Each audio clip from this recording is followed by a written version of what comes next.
Like it just, I know I have to pick one, but it's just so difficult, especially everything that's coming out. Like as bad as it was last year, I'm kind of looking forward to the new Guitar Hero of Warriors of Rock. This isn't my most which one I'm most looking forward to. But like, I just like that you're now able to customize the actual guitar. But anyway, to go on, I'm going to have to choose what Chief stated in the beginning. I'm going to choose Fallout New Vegas because I've been such a fan of Fallout 3, and although I never played Fallout 1 and Fallout 2, it was such a fun game, and I enjoyed playing every little expansion that came out, and I just enjoyed just spending my time in that like world. Bethesda has had a bad rep for parent games, like where they don't develop but they publish, like Rogue Warrior, and that was just disgusting. Garbage. But Fallout 3 was amazing, and I really want to see what Obsidian does with Fallout New Vegas, because they were supposed to technically do the previous one. That's the interesting backstory behind it. They actually made like the first two Fallouts, and then Bethesda comes in, and it's like a new sort of approach to the Fallout series. And I think Fallout 3 was great, but now it's sort of like what Fallout 3 could have been, but now it's in like a Las Vegas, so it's kind of a different approach. And they're taking like a lot of what's been done in Fallout 3 and just putting it into New Vegas. So that is my most anticipated, as many games as I'm looking forward to. I know it's hard to settle on one, but I think that's certainly a good one. The hardest decision I had to make so far. Yeah. OFG. All right, Twisted. Most anticipated. My most anticipated is Brink. I just saw that. I just love everything about it. It's got the TF2 art style, the apocalyptic environment, which I'm obsessed with. Yeah, you are. And just all the cool weapons, the multiple classes. Half of it's apocalyptic. What? The other half is awesome. Yeah. I like the apocalyptic better. All right, the apocalypse fan. Although I don't believe in 2012. So then, how dare you? Not talking about that. Start a debate. No, but just everything. It's like all my favorite parts about games just coalesce into Brink. Plus the smart system, which is just awesome. Refer to episode 12. Yeah, I mean, I wasn't on the episode where you guys had your big Brink discussion, but like having listened to the show and watched the capture for it, I personally am really excited for this game. Like, it's sort of drawing from, the Mirror's Edge sort of elements with a sort of, Fortress 2 sort of art style, and I just really want to see how that translates into a shooter. I mean, I wouldn't go as far to say that it dethrones like one of the biggest shooting franchises, like Tim said on the last episode. I love that. But I'm really excited for this game, and I really want to see more as well. Mm. Yeah, Brink looks strong. Brink looks really strong. I was gonna actually choose this, but then I too many. Yeah, too many choices. All right, and that probably we were talking before. It probably would get delayed, Brink, but I hope not. Hopefully, I will kill the people. That's the kind of game that gets delayed. It just does. Okay. All right, B North.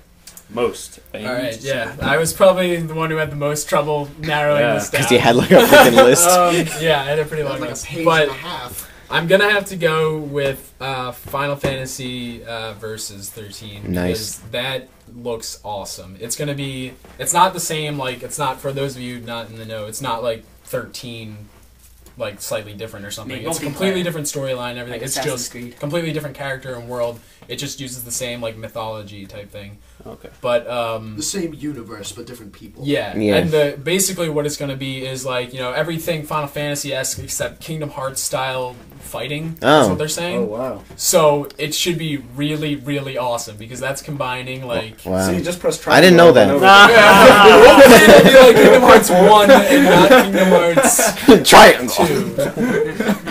But yeah, that's Triangle, awesome cutscene. Kingdom Triangle, Hearts awesome PSP, cutscene. but Triangle.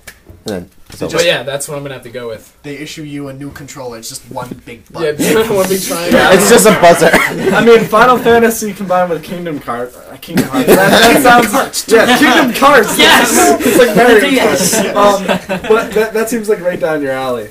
Yeah, it definitely is. I'm really, really looking forward to it. And it's PS3 only, so just for that game, and I'm Final getting a Fantasy PS3. 14, I'm getting a PS3. I'm just for that. Like, I was considering granted, I'll get other games because there are quite a I- few now that have Killzone become 3. like. I didn't get it for God of War 3, but I'm gonna get it. Metal Gear Solid. Which one? Yeah. Little Big Planet. Yeah. We don't have to Oh, name yeah. every big title. Yeah, Yes. The only game that's going to actually ship with 2.5 million maps. What? Wait, what? Oh, Little Big Planet? Or? That's funny. All right, Overlord, close us out. Hey. Oh. I already know what you're gonna say. All right. Yeah. We're writing you off the show. We didn't tell All right, you. I'll just say mine now All right, because I obviously it's not going to be that long. Halo Reach. Really? Gosh! I thought it was A conundrum. Played the beta. Having played the beta, I am just so pumped for this game, and it's when they pulled that beta, it was just like so difficult to even go back to my Xbox. Like I would literally turn my Xbox on and be like, "What the hell do I do now?" Like, I've just been playing Halo. You don't play Halo Reach and then just stop playing. Like that doesn't happen. So I'm sort of in withdrawal. I'm really excited to get back into it, and I want to see more about the story. But Bungie usually does a good job of like keeping that under wraps until like right around the time it's released. And I'm obviously excited for the multiplayer as well. Really pumped. Halo Reach. Now Awesome. I don't know if you know this, but I heard that there's rumors that at E3 Bungie's gonna announce like a single player demo before it's released. Really, There's a rumor. It's like I would find that very unlikely, but Say a lot of surprises at E3. it's like saying that the Xbox is gonna be like the Microsoft is going to announce a slim Xbox. It's slim to none, but it's a rumor. That's just. I wouldn't be surprised if Halo Reach has some sort of presence. Why are at you E3. chock full of just rumors? Like, Yeah, you guys seem to have I'm a some. rumor man. But I think Halo Reach might have an announcement at E3, which would be pretty awesome. But I think they need to. I mean, Yeah. they'll have one. But the fact that I can't play it right now is kind of annoying me. That's my most anticipated. Overlord, let's hear what you have to say. Well, in case you guys haven't noticed yet, I really love World War II games, and so my most anticipated, of course, is going to be a World War II game. It's called Red Orchestra 2, Heroes of Stalingrad. I don't know if you guys know too much about the first one, or any of its mods. I do. Alright, I Twisted. have no idea. I haven't heard of this, but I'm I'm really gonna be interested. honest. So- Tim, you're not gonna like this, but you remember those mod games that I showed you, Frag Ops and whatnot? No, Frag Red Ops. Orchestra was one of those. What? Yes. Anyway, Playing that when I get over. Alright. So, basically Red Orchestra, I have it. it makes you feel like you're in an actual war, like, makes you feel like, simulates an actual war rather than a war movie very well. Like, you can't just run in there guns blazing, like running around the map. You gotta like really take your time. Well, you gotta take your time to. You have to be smart. There you go. You gotta be really How smart. does it differentiate itself from like the Call of Duty World War games? Well, Call of Duty's known for its running gun. alright. I've thought of this. When I think in Red Orchestra, each gun doesn't have a set amount of damage no matter where you hit them, but the head. It does that set amount of damage. Like in Modern Warfare or any other shooter game, it does this amount of damage to wherever you hit it except the head. Red Orchestra, I've fired a pistol round at one person, it hits them in like the hand, their gun flies out. Like it does a certain amount of damage where you hit them, and like if you hit them in the head, obviously. Who's the developer for this? Tripwire. Tripwire. What? Sound familiar? No! No way! Yes, way. So Believe How did I it. not hear about this? These are like two of my like things that Tripwire is killing for. Okay, Yes. that's why it's weird. And this thing, the Unreal Tournament thing. Yeah. I've been playing Frag Ops forever. Like I've been like 2 inches away from this game my like entire It's on life. my it's sitting on my desktop actually. I have What this game. happened? Well, I guess what you could do is like you could get into this game, and then Overlord could get into Killing Floor, and it's sort of this exchange of tripwire. You can trip over each other's My lines, mind is wind up on the other game.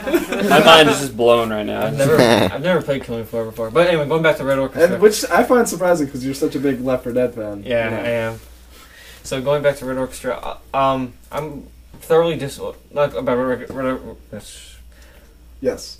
Anyways, por favor. All right, so I'm really disappointed how lots of World War II video games were made several years ago. Like take the Medal of Honor series for example. The graphics aren't great, and I'm really anxious for a new World War II video game. Like I know Call of Duty 5 came out, and